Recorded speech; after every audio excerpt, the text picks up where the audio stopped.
मुख्य चुनाव आयुक्त और चुनाव आयुक्तों को मोदी सरकार ने 2023 में बड़ी ताकत दी थी और इस ताकत के चलते आज मुख्य चुनाव आयुक्त के खिलाफ किसी भी अदालत में चुनाव संबंधी कोई मामला नहीं चलाया जा सकता।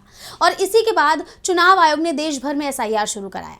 इसे लेकर सुप्रीम कोर्ट में सुनवाई हुई। देखिए ये रिपोर्ट। क्या मुख्य चुनाव आयुक्त यानी CEC और चुनाव आयुक्त यानी EC राष्ट्रपति और सुप्रीम कोर्ट के जजों से भी ज्यादा बड़े और ज्यादा पावरफुल हैं? क्योंकि जो ताकत CEC और EC को मोदी सरकार ने कानून में बदल कर दी है वो तो राष्ट्रपति और भारत के मुख्य न्यायाधीश के पास भी नहीं है। CEC और EC को जिंदगी भर के लिए कानून से बचने की ताकत दे दी गई है। ये ना तो राष्ट्रपति के पास है और ना ही चीफ जस्टिस ऑफ इंडिया के पास। ऐसे में ये मामला अब सुप्रीम कोर्ट पहुंच गया है। लोक प्रहरी NGO के SN शुक्ला की तरफ से याचिका दायर हुई थी, जिस पर CJI सूर्यकांत और जस्टिस जॉय माल्या बागची की बेंच में सुनवाई हुई।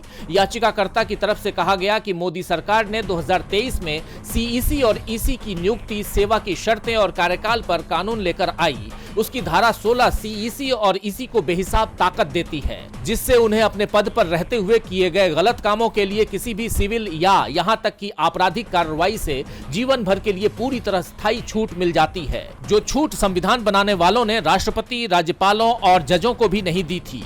ये प्रावधान लेवल प्लेइंग फील्ड को खराब करता है, क्योंकि ये CEC और EC को किसी भी राजनीतिक दल या उम्मीदवार या फिर सरकार के पक्ष में या उसके खिलाफ अपनी स्थिति का गलत इस्तेमाल करने पर खुली छूट देता है।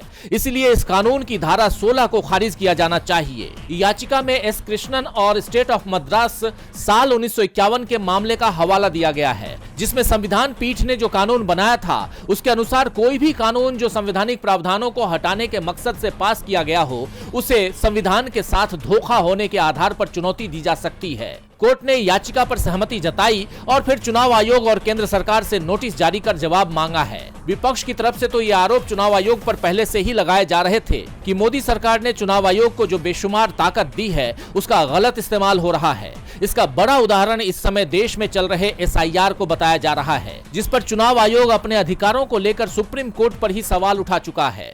लेकिन सुप्रीम कोर्ट ने साफ कर दिया है कि अगर जनता के अधिकार पर आंच आएगी तो वह हस्तक्षेप जरूर करेगा। पश्चिम बंगाल में SIR को लेकर TMC सांसद डेरेक ओब्रायन ने याचिका दायर की थी, जिसमें गलत और AI के इस्तेमाल से कई लोगों के नाम वोटर लिस्ट से काट दिए गए थे।